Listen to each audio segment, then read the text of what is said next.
Okay, so this is the 5th video, and I'm at the top of the hill.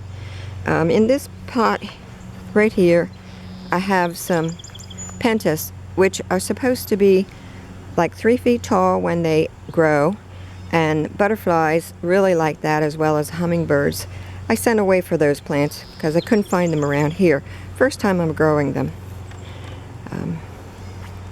Swinging around here, I have the black and blue salvia, as well as the vermillionaire, and in back of that there are 3 David Verity capilla plants. They're taller, a little bit taller than the vermillionaire variety. Of course, you see daylilies here, and there's a Japanese willow bush. I guess I need to get that under control someday, maybe cut it back a little bit, but right now I just sort of like it the way it is, and so do the birds. And here's that viburnum plant that has really grown quite a lot.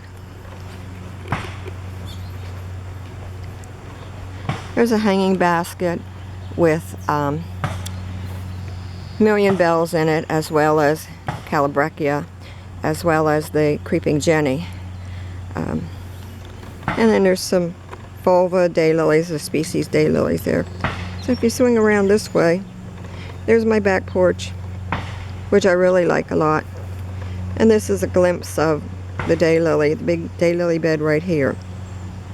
I do have hot lip salvia on the edge, going over to where the capilla is planted. I don't know if I pronounce plants the correct way, the names, but that's what I call it. This is a seedling that I got the seeds from my friend Joan in Australia. There's 2 of them, and that's one of them, and this is another one here. There is a difference in the flowers, ever so slightly, different parents. I don't deadhead my daylilies anymore.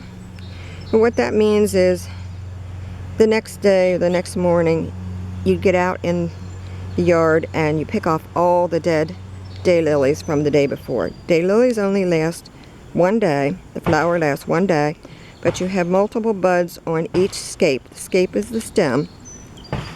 And when, well, people who are really into daylilies, it looks like I am, but I'm not as passionate as what I used to be, and I'm more sensible, because if I did all that, it would take me hours and hours to take off the dead flowers, and nobody comes to visit me, seldom anyway, so it doesn't matter, and I can live with the spent flowers on them.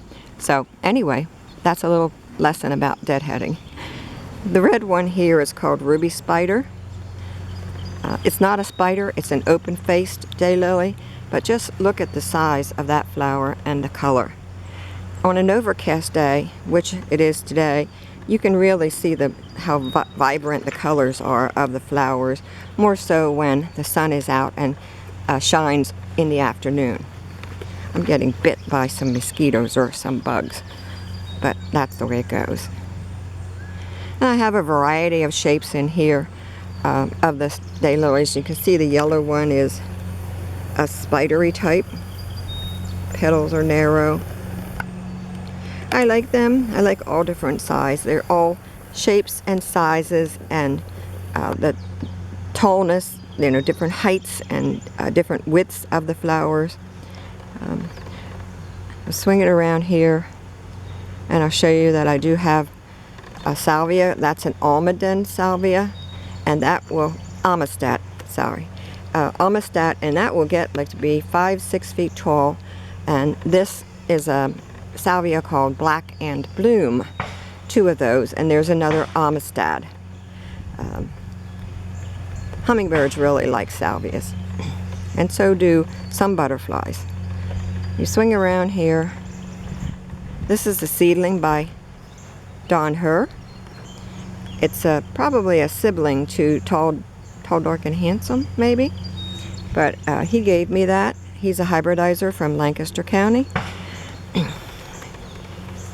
This is a bed full of tall verbena, or the Brazilian verbena, as some say. And then in here I have tall zinnias that I grew from seed. They'll get to be about 5 feet tall, and hummingbirds and butterflies really like them, both of them. And the verbena is really favored by butterflies. The butterflies are really just starting to come out from the seed, not the seeds, but the eggs, and then the caterpillars, and then they hatch, and I'll start to see a lot more in weeks to come here. This daylily is called feral, like feral cat, and this one is called Heavens to Betsy. And you can see what a nice scape that has and how many buds it has. They're not all like that. A lot of my daylilies have been here for years and years and years with no really attention, and they should be divided. But I'm only one person, can only do so much, so what you see is what you get. And I'm happy with it. Coming around here to this bed, this is a newer salvia. It's called Rockin' Fuchsia, and you can see the color is different than a purple or a blue. It's a fuchsia colored. If you come around this way, you'll see what it looks like down to the side yard. I'm up on the hill now.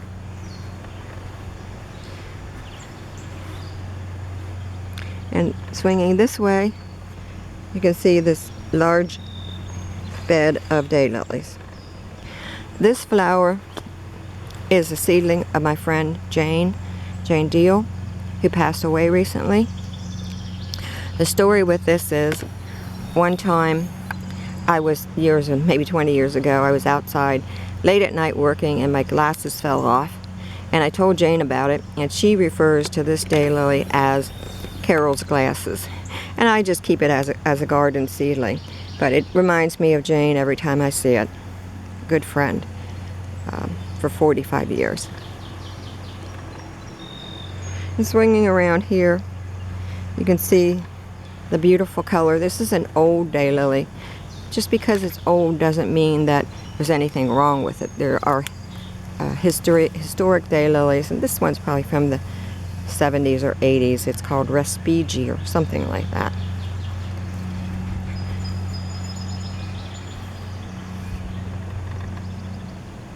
And I'm going to swing around and start, I think it'll be the 6th video. There's a big patch of bee balm back there. I'm going to turn it off now to start the 6th video.